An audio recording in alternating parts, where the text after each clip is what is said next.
இன்றைக்கி எங்கள் ஆற்றுல வெள்ளாம்பழம் தொகையில் அரைக்க போகிறேன்.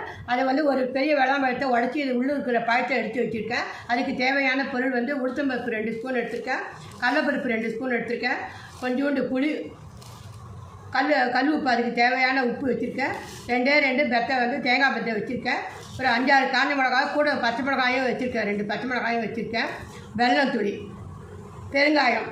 இதான் இன்றைக்கி இதுக்கு தேவையான பொருள். அரைச்சிட்டு நான் உங்களுக்கு காமிக்கிறேன். இன்றைக்கி எங்கள் ஆற்று தளிகை சுட சுட சாதம், பருப்பு சாத்துக்கு மிளகு சீரகம் போட்டு பருப்பு சாத்துக்கு பண்ணியிருக்கேன், வெண்டைக்காய் கரம்புது, இது வெள்ளாம்பழ தொகை ரொம்ப நல்லா சூப்பராக நல்லா இருக்கும். இந்த தொகையில் அரைச்சிருக்கேன் நான். தயிர், பருப்பு, நெய். இது எங்கள் ஆற்று தளிகை. வீடியோவில் பாருங்க, சப்ஸ்கிரைப் பண்ணுங்க, லைக் பண்ணுங்க, ஷேர் பண்ணுங்க, பெல் ஐக்கான் ப்ரெஸ் பண்ணுங்க.